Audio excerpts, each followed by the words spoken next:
David? I'm actually almost 73, but Yes. yes. Wow, that's, Well, I think we can begin. Hope you can speak. yeah. Hello.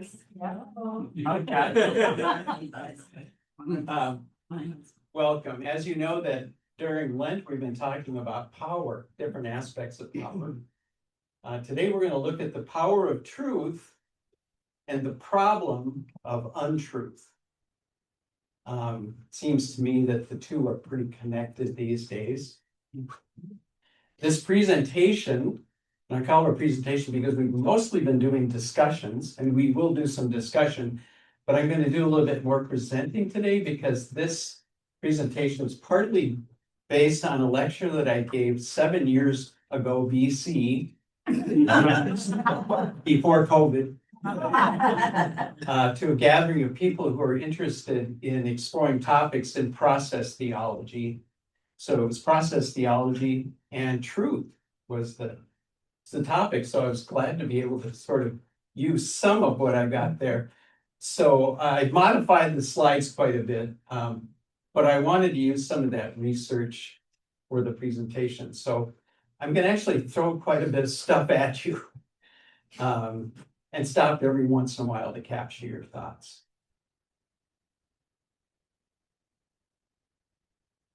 Here's a list of the books and resources that I read and pulled from as I was getting ready for this 7 years ago. I added a couple things this time around.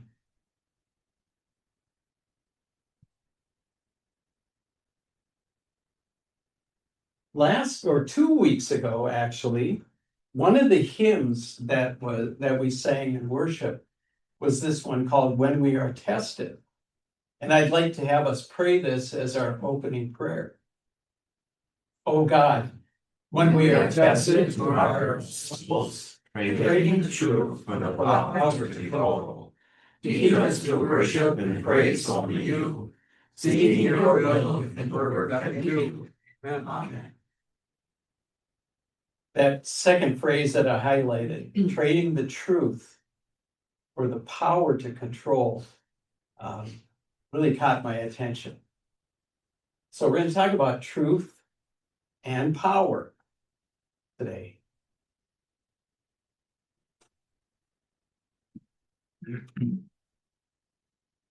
passage at the top of this slide is part of the passage that was read in worship, or that you will hear in worship today.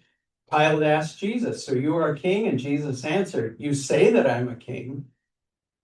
I wish there was a but there, because then I think it's really more of a but.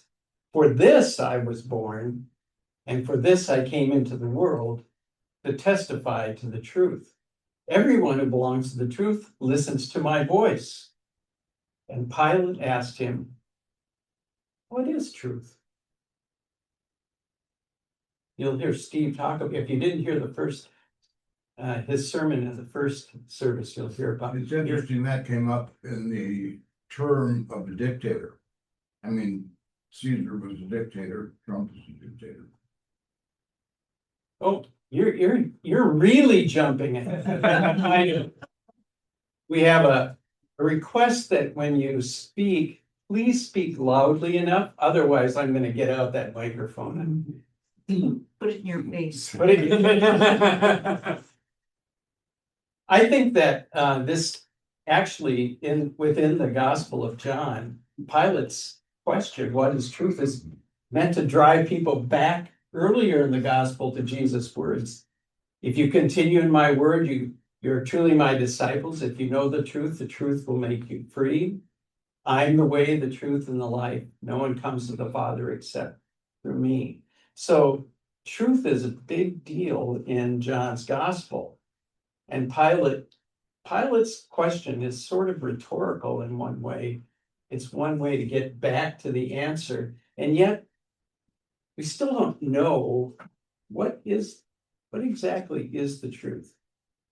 In one way, for those of us who are Christians or followers of Jesus, truth is not really that complicated. If we continue in Jesus' word, his teachings, we know the truth. And we know God, the Father, and the truth sets us free.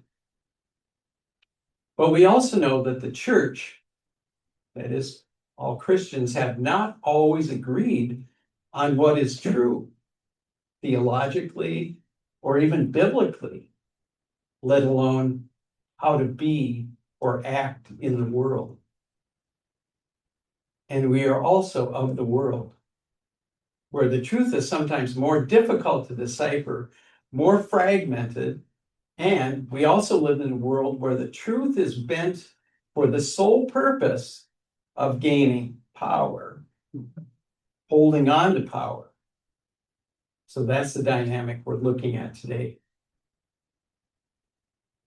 So,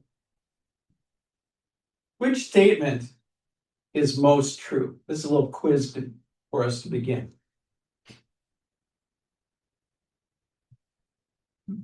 See what I did there?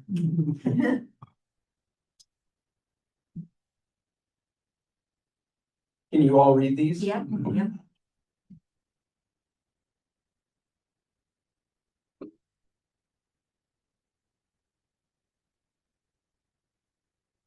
Oh, I hope it fits. That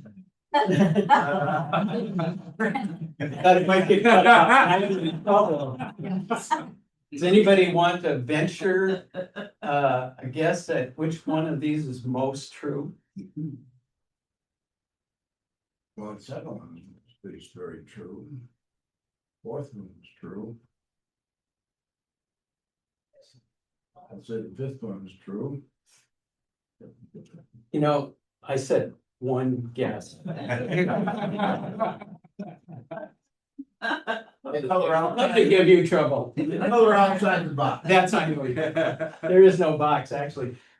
Pretty hard to make a decision on what's most true in this statement. It's where you stand. It's the context. Someone who is not Christian might say all religions have a kernel of truth. Is more true than Jesus is the way. Truth is often in the eye of the beholder.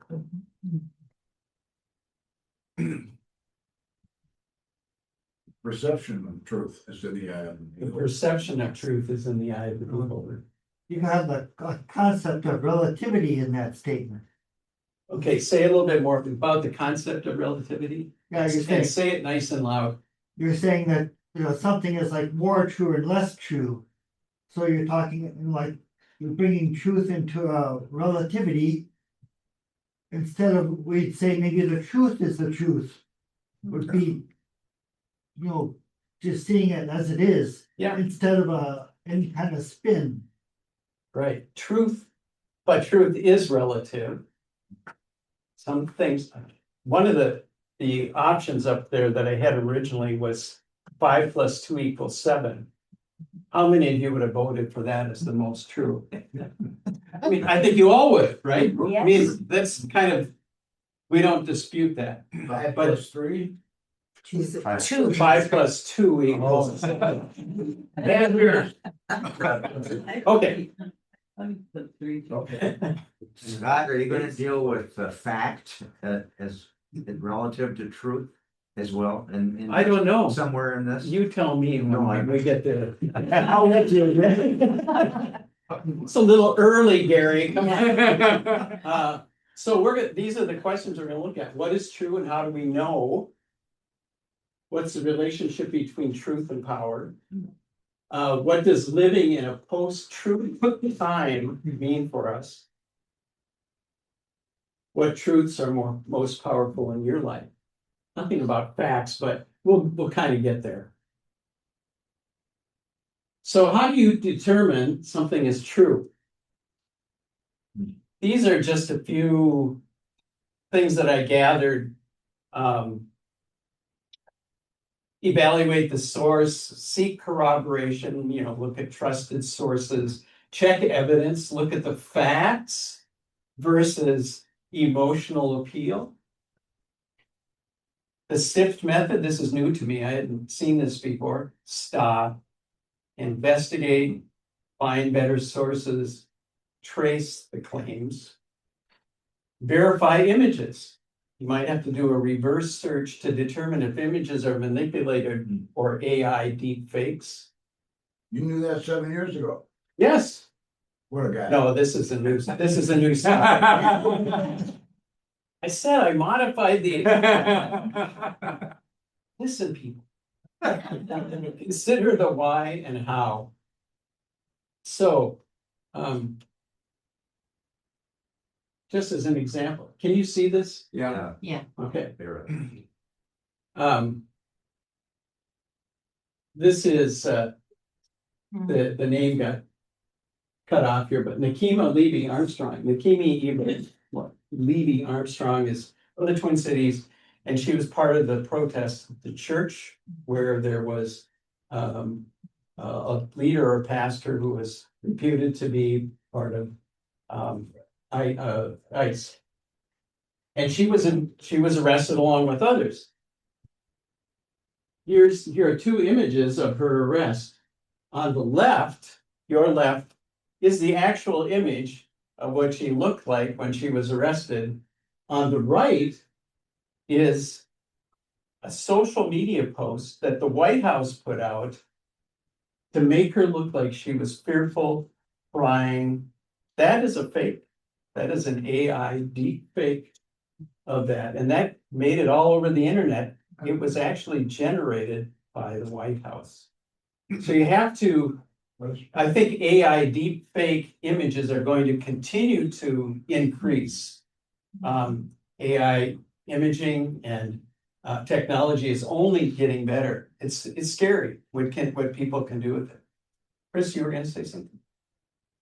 Oh, sorry. Well, I saw in scanning through the internet, I saw a posting that said all of Trump's assets had been repossessed and yada, yada, yada. And it was somebody I know speaking, but obviously, of course, it made me happy for a while, but Yeah, you have to be really careful about this.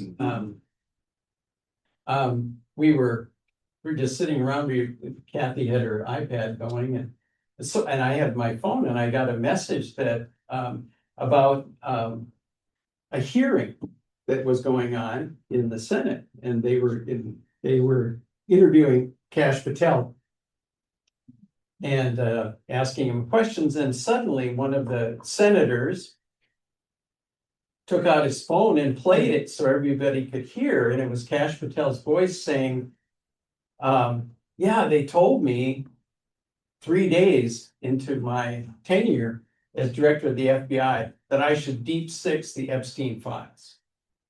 And the crowd, everybody went silent, 40 seconds. And the senator asked Patel, what do you want to say about that? And Patel took the Fifth Amendment. And I said, that would be all over the news. That's not true. And I told Kathy about that.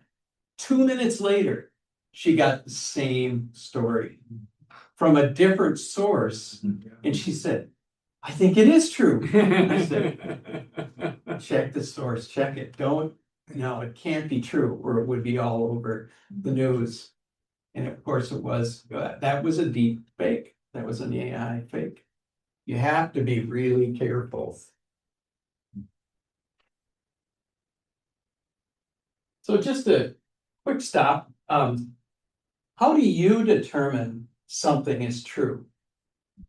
Think about that for a second. How do you go about determining something is true? Any thoughts? Here? Well, if I trust the source, is a big thing for me. Okay, trusted source. Meaning person or? Whatever you're going to say next, I'll How say far either back? one. Yeah. Yeah. is it compatible with other truths that I know are true? Okay, is it compatible with other truths that I know are true? And you could think about that biblically too. Is That's what what- you're learning here about this text, does it match, does it fit with what you read other places? Look for multiple sources Look for multiple from sources different points of view. from different points of view. Anything else? Here, I think, just Steve, I think simplicity versus complexity is an issue. The more conspiracy laden something is and goes down the track, the less trustworthy it seems. yeah. Um, Sometimes conspiracies have to be really complicated to draw you in. Yeah. It's like a story, you know, Yeah. create all these different facts and pretty soon somebody's, well, it must be true. Look at all those, look at all those so-called facts. Yes, If it's on the internet, my assumption is that it's not true until I see confirmation. if it's on the internet, unless you can have confirmation, you might assume that it's not true. I think that's actually a good. If it comes out of Trump's mouth, it's not. Okay, I think we know where you start.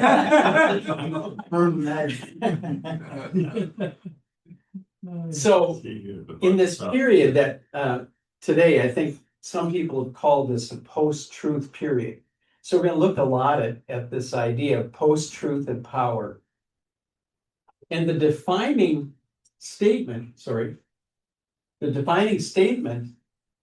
for post-truth is, I believe, therefore I'm right. It's not, I know the facts, I can prove this through facts. It's no, I believe something, so I know I'm right. I've heard many people say, I've heard many people say, yes.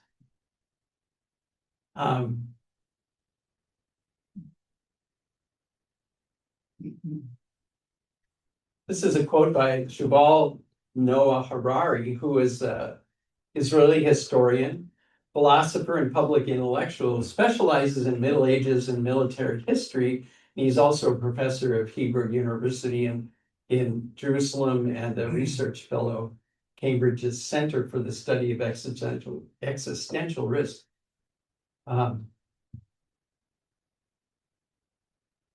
He says this about power.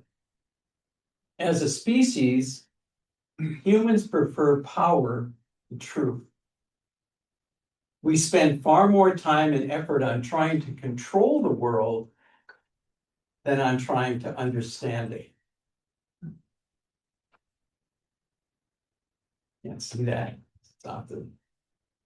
Any thoughts about that quote? I think for me, it's a profound indictment of what's happening in the world, but any other thoughts about that? As a human species, we prefer power to truth. We spend far more time trying to control the world than trying to understand it. it's easier. You know, What's easier? accepting a powerful statement that something is true is easier than doing the work to determine. Or actually doing the work? Yes. Well, somebody else said it quite, I'm gonna come back there. Yes. I agree with that, both from, I think what Rick was going towards was, it's much easier to make a statement that you infer as true than to do the research and verify that the information provided. And you can more easily align a semi-truth to your own personal desires. Mm. Good segue, but we'll come back to that. It brings to mind the statement that history is written by the victors. Mhm. So Did that those did who are, everybody hear that? History is written by the victors. I think truth requires us to have to act. Truth requires Listen, what is action. true means we need to do something. This is what the truth is, and when you need to go out and do something, Whereas if you control, you maybe say, oh, well, I don't have to do anything. I can just, it's okay, everything's all right. When the truth is, it isn't all right, and you need to do something. So take. Sorry, Maisie, I know you can't hear, you wanna move up here? What she's saying, Truth takes effort, demands effort, basically. Whereas the control often gets you off the hook of Yeah. having to act. exercising power for the sake of power might mean that you can just do that and you don't have to prove anything. You can just ask people to follow you blindly, for instance. About, Yeah. on the sermon today, did we say the opposite? That the truth is more powerful?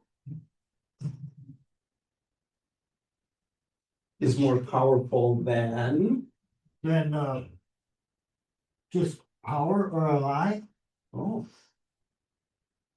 That is a very good Jesus answer, I would say. Steve, do you want to respond to that? I think it was the power of love and truth is I talked about truth being relational and not just a fact check.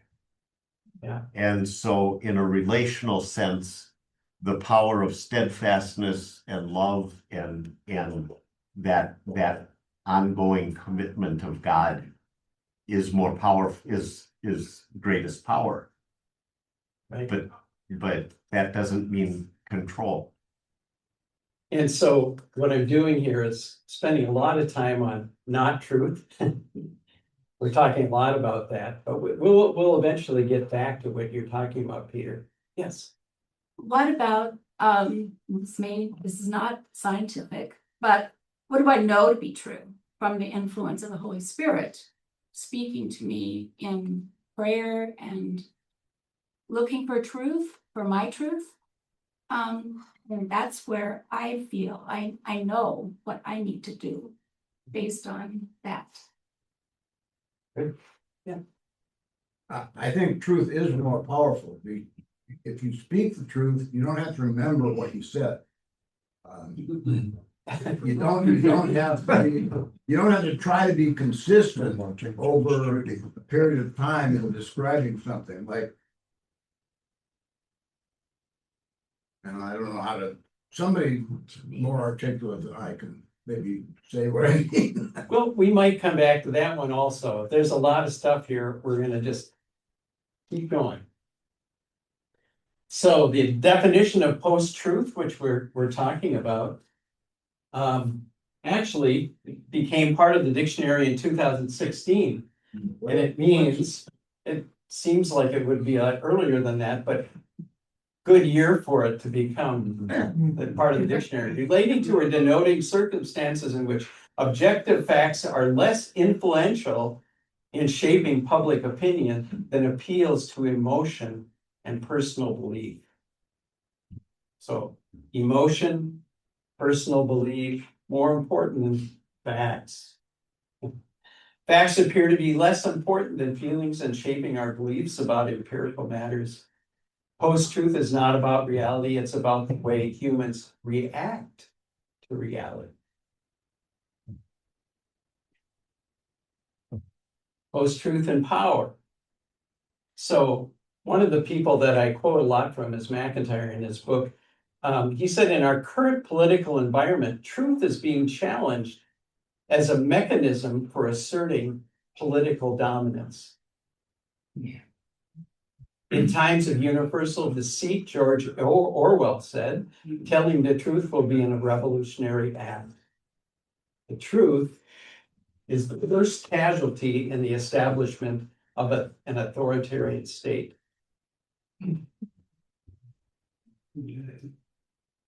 Just can ponder that. I won't stop on this one, but I'll say there, it may not have to be. what may not have to be? Truth may not have to be a casualty if an authoritarian state was established by an individual who was totally truthful. I mean, Yeah, but then would it be an authoritarian state if the person was totally truthful? I think that's what this point is. so, yeah. In order to be authoritarian, in other words, you will all follow me no matter what. You have to bend the truth, but we're gonna get to that. Maybe. We are. We're getting on to all these things. I came across this just recently, teaching in the age of Trump. You'll like this. Trickle down assaults on the truth. This is by Pamela Nettleton, who teaches at the University of St. Thomas.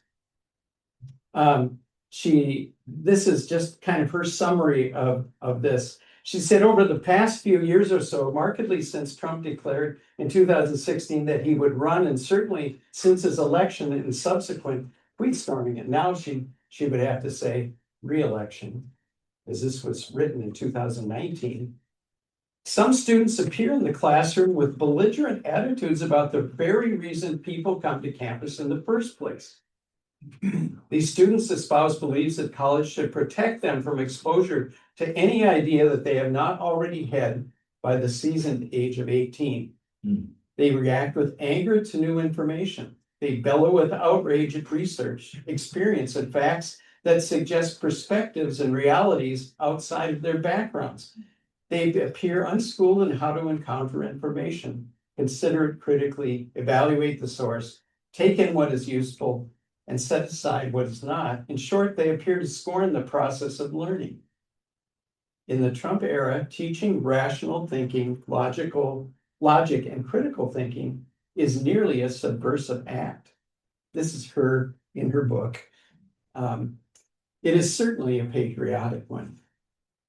That really struck me. Now, I'm sure there are many students who are going to college who are not the students that she's describing. But I think this post-truth era has created this dilemma with students that they want an easy source, easy way to the truth. And you know, when you have an easy way to the truth, or if you just want to follow somebody, you know where that leads. Doonesbury did that way before she did that. You want to come up here? Yes,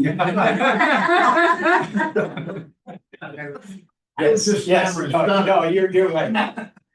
I'm glad you're engaged. The other thing I've heard is that the distinction that they're seeing on many campuses is that students want preconceived notions validated without discourse to create the validation. Yes, good way of stating that.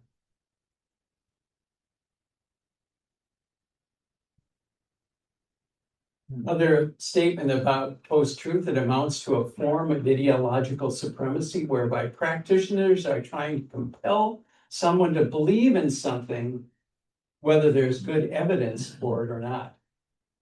This is a recipe for political domination. Does that sound familiar? Yes. Yeah. Hey, Gary? Yeah, there was on CBS this morning, and they're under attack themselves. But speak up, sorry. I can't remember the name of the program, but we watch it whenever we can.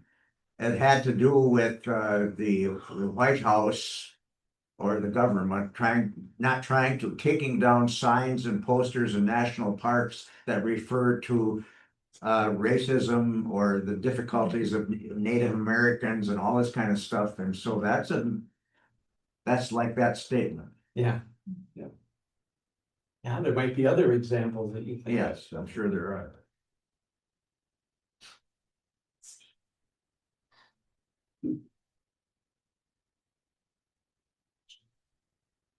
So here's a formula: delusion and deception equal domination.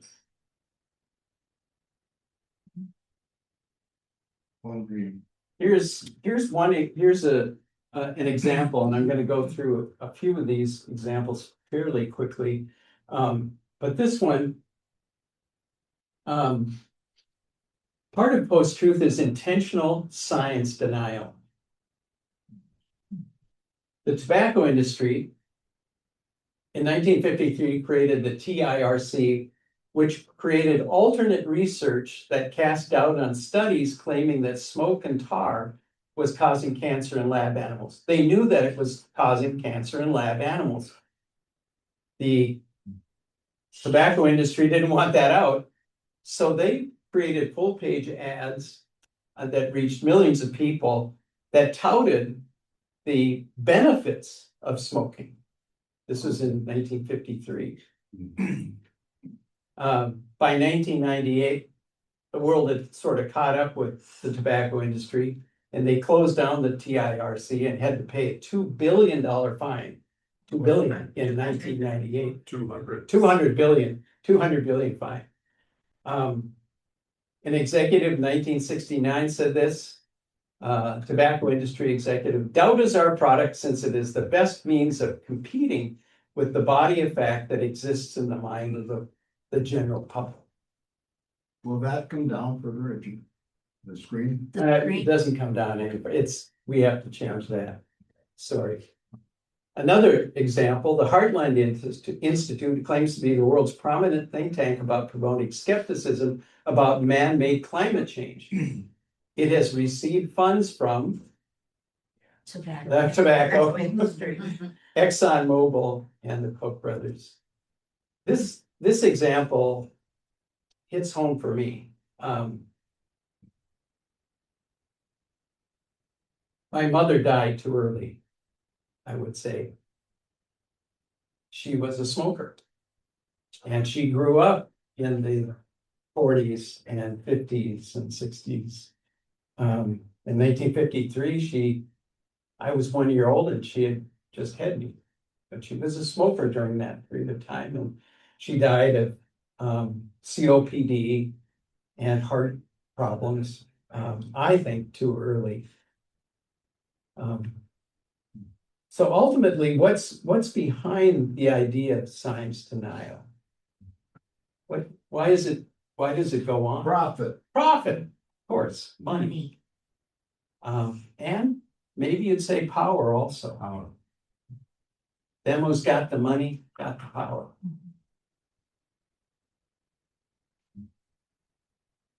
Few others. Examples of post-truth cognitive bias. People foresee the future only when it coincides with their own wishes. Somebody has said that already. And the most grossly obvious facts can be ignored when they are unwelcome. Central concept of human psychology is we strive to avoid psychic discomfort. We tend to believe what we want or need to believe in order to keep going. The decline of traditional media is a factor. This is a quote from Ted Koppel, may he rest in peace, to Sean Hannity. You have attracted people who are determined that ideology is more important than facts. But I thought about that, and I thought, what if Sean Hannity made that same statement to Rachel Maddow? Would it still apply? I don't think so. I think she has better. I know you don't think so.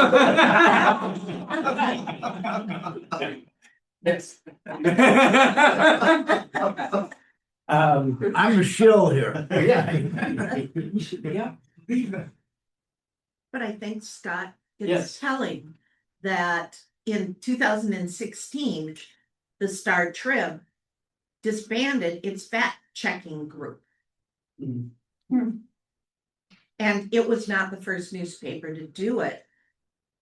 And you're seeing the fact checkers at the major networks were laid off as part of an attempt to make it okay to present the news as the current regime wanted.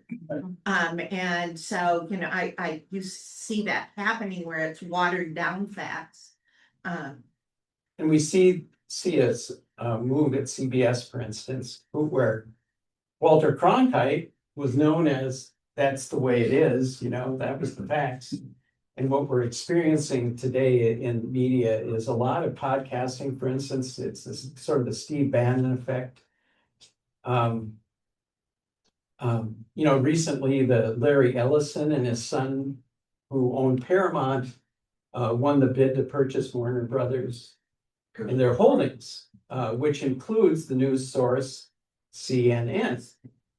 As supporters of President Trump, there is every suspicion that the Ellisons will push CNN in a more conservative direction. There was a better bid than theirs, but the other bidder had not bribed Trump.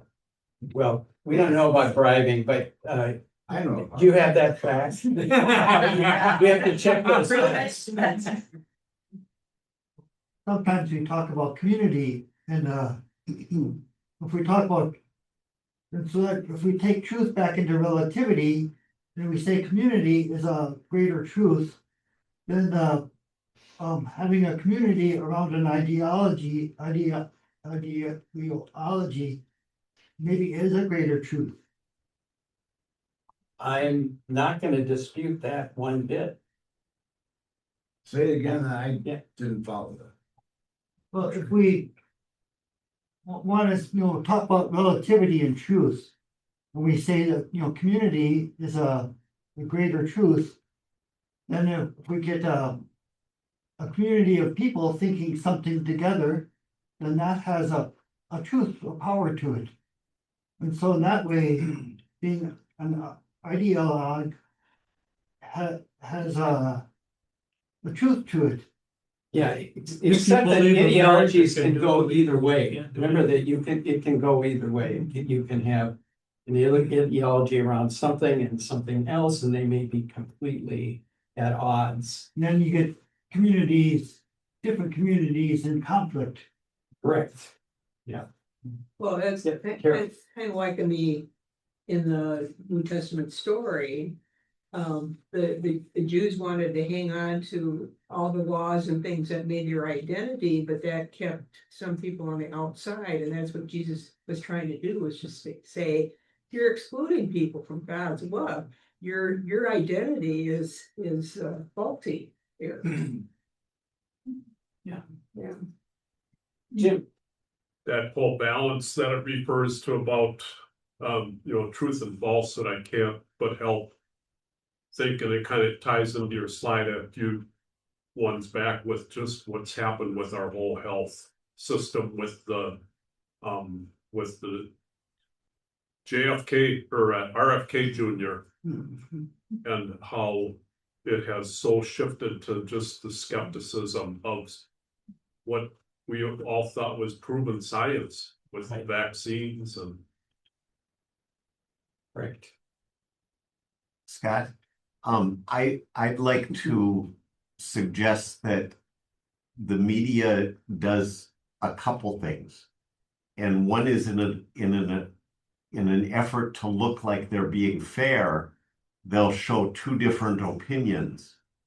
But what they do, they go to the extremes as opposed to finding legitimate, so for example, the moral majority and Jerry Falwell became the Christian voice because he was extreme. Yeah. And made for good entertainment because there was a good argument going on. Yeah, but he wasn't extreme to the But- people who followed him. Right. But I think the people who followed him were fed that this is the Christian position. Yeah. Because he was the prominent voice, and so we lose because of not only the attempt to be fair, but because the attempt to entertain, which means going to the extremes. Yeah. Which you saw it flash quickly there, Trump saying that people, the media loves controversy more than truth. So you go to the extremes. You're actually on number 5. You hit it right on the head. So we won't have to spend much time on that. So number 4 is propaganda. The purpose of propaganda is not merely To deceive is an attempt to rule. The goal is to build allegiance, not to provide information, but to get us to pick a team. That sounds familiar. Yeah. Lenin is the godfather of what commentators call post-truth politics, which includes using confusion and chaos to rally the masses, offering simplistic, often broken promises. Does that sound familiar? Using violent rhetoric, attacking anything and anyone that could possibly be described as the status quo. Garry Kasparov came from the Soviet Union. He defected. He said the point of modern propaganda isn't only to misinform or push an agenda, it is to exhaust your critical thinking, to annihilate the truth. How many of you feel exhausted at times listening to the news or listening to people put up with what we know is lies, falsehoods, but who's going to stop it? Who's going to put an end to it? I think we all dream probably of a time when there's more truth than there is emotion, opinion. I know that I get exhausted by this. I'm gonna skip over one. Culture wars. You know that happens.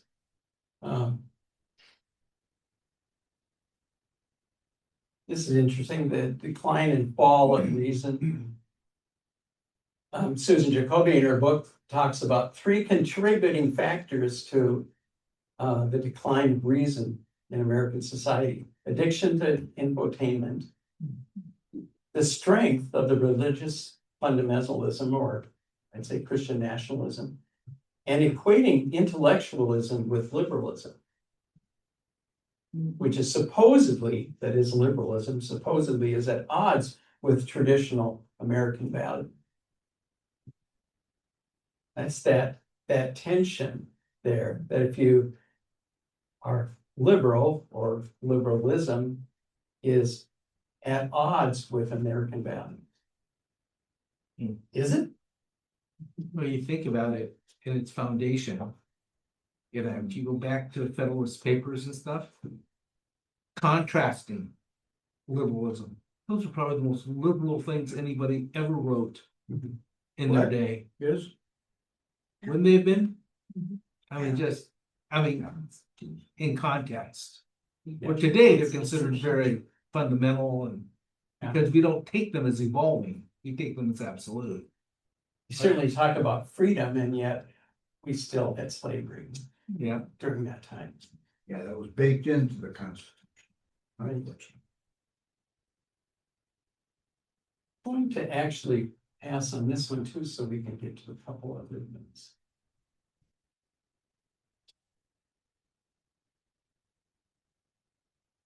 Here's part of what Steve was talking about. Social media is calibrated to observe tendencies. News sources begin to create silos of thought and persuasion based on people's preferences. Filter bubbles seal people off in partisan silos that favor simplistic and provocative messages.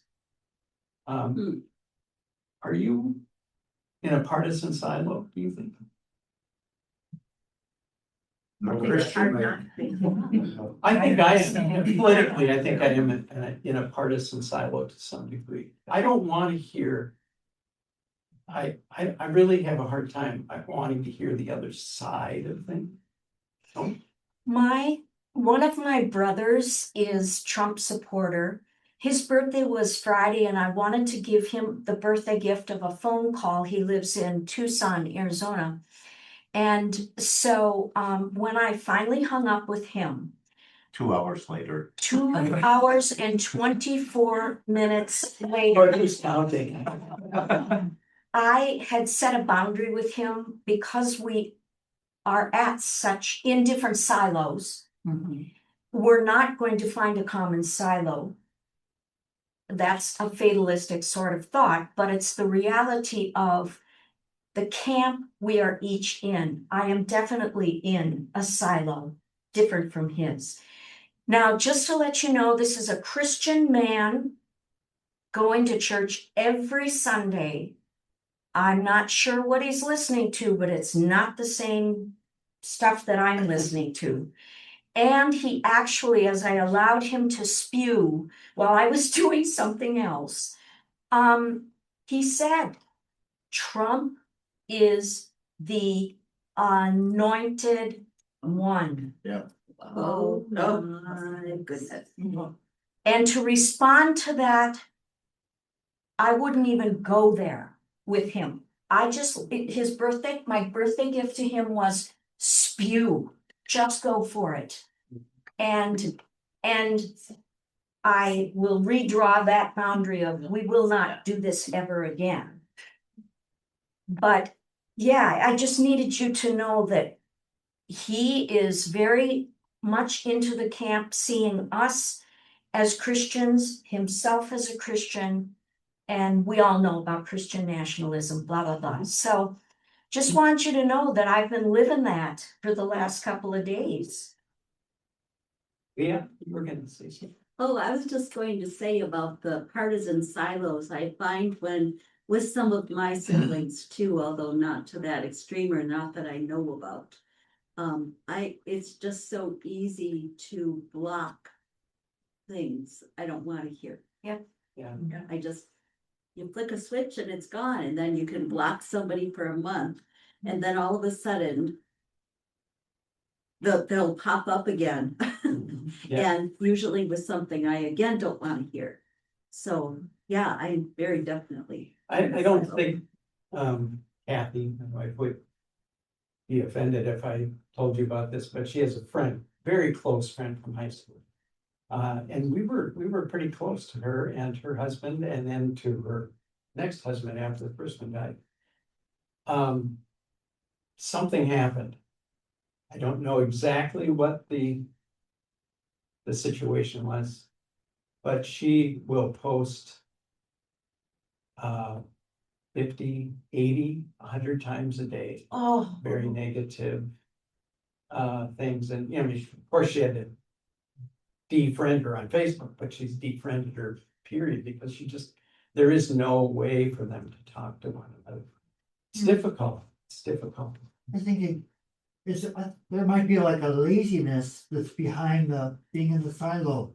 Like there's a kind of knowledge that you have from perspiration, if you work for something. Yeah. More than inspiration, you have a certain kind of knowledge that's not the kind from just getting this borrowed knowledge that's based on like rumors and hearsay. Right. Yeah, we were talking a little bit about that before. Deb, God, I think my brothers and I also did not always see eye to eye. And our challenge to each other was once a week, you read the other side of the story, right? And what we both found out and we laughed over after a couple of years were, yes, we did the other side of the story, but we were looking for validation on our side of the story. Yeah. I just want to defend my style here a second. Go defend away. Well, I can't watch Fox News. I don't want to hear that side of the story because it's poison. But I also think that our silo could host some intelligent debates. And I question intelligent because I don't think the other side really considers intelligence relevant, actually. But you don't see in our silo the other side presented and then discussed. It's just so unless our silo will do that, I mean, I challenge anybody to watch Fox News for 15 minutes and not throw up. It just Nobody's offended out there. Let's talk to Rick afterwards. I guess the hardest thing I have found, with Yes. finding myself in the partisan silo, is I know earlier in life I wasn't. Yeah. I wasn't in a silo. Right. I could look at all sides. I could talk to people who thought differently and we could have a calm, reasonable discussion. Right. But as those disappeared, I found myself in partisan silo. I think that's probably an experience a lot of us have had that we didn't used to be. There used to be a sense, there used to be a sort of a sense of moral decency and moral kind of compass that we, not everybody was perfect and it's not that. The fifties weren't everything, the sixties weren't everything. But I think there was a sense that even if you were on different sides politically, there was a certain code, there was a certain thing that you agreed. You might have differences of opinion about what to spend money on or what to support, but it wasn't so abrasive and so in your face. To the point where you can't watch one of the news broadcasts. And you used to hear a lot about crossing the aisles. Yes. When the political reality or the political necessities created, you haven't heard that for a while. Yeah. You haven't heard politicians talking about how often I cross the aisle. And why things is happen. that? Why is that? There's no give. And why is that? I think it goes back to the entrenchment in the silo.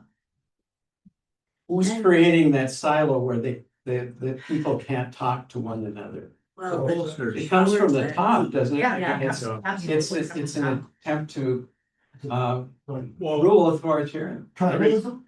just if you look at the news today in the New York Times, you'll see about the big issue with the airports is the TSA agents.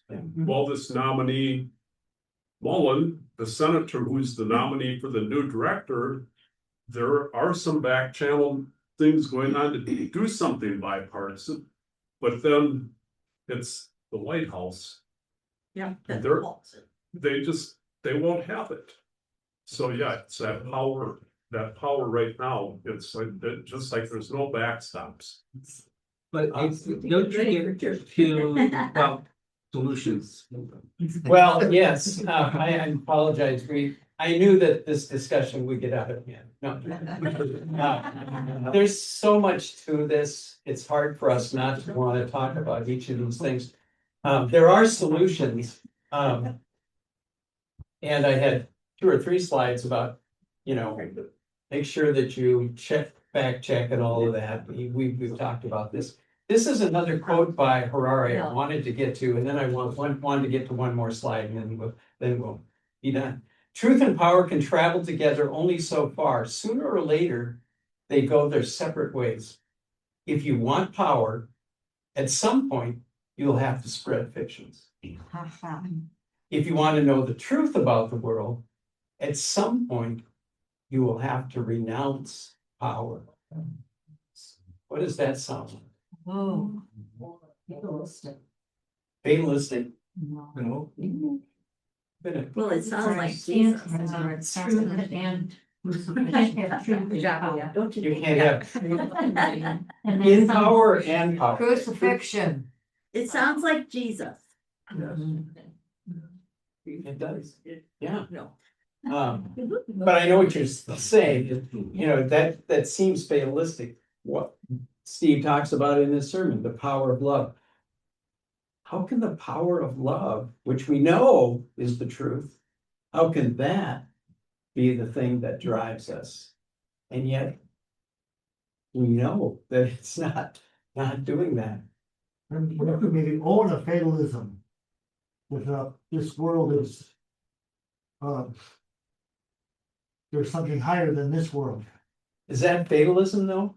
I don't know if that's To put to death, having to put to death something about this world. oh, yes.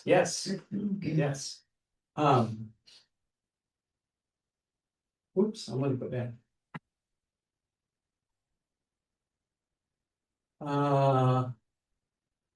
Very close, gonna skip it. Yeah, that's the best court you've had, too. Yeah, well.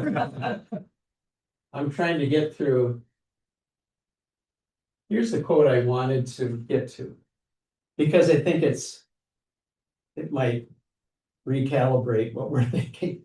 We've talked a lot about untruth we haven't talked about so much about truth, but Robert Mesley in his book. I'll read it so you can hear the whole thing in context. I think this is, if we're talking about solutions, I think this is a beautiful quote from his book about process theology. And you'll hear the word relatedness today in the sermon as well. So he said, in terms of solutions, we need to see and feel our personal relatedness to all creatures and the moral obligation and the challenges that relatedness calls forth. Listen for relatedness in Steve's sermon if you haven't heard. We are called to care for the common good, to work intelligently and lovingly for social and economic justice, sustainable environmental practices, religious teaching and practices that nurture harmony rather than hatred, and political structures that empower rather than coerce or impoverish. Your subject here should have been a month. We should have had a month on this. On this slide. No, just the slide on your presentation. Oh, We should do this for the next 3 weeks. well, we skipped a lot of things, but that's all right. I wanted to get to this because I think this quote for me summarizes the importance of what is true. What is true? It's the relatedness that we need to have with one another, with creation, to work for social justice and economic justice, sustainable practices. Think of all the things that have been sort of deep sixed by the current administration. They're just kind of the opposite of this, isn't it? In a way. So blessings on your battle.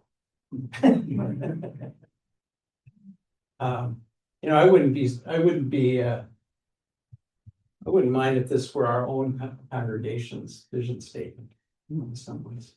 Well, we're out of time, so thank you. I would vote for a continuation somehow in another forum. I think, it's important, but so we are in the world right now. Thank you for all this, and just, anyway, that's my vote for part two. Maybe more of an actual real discussion.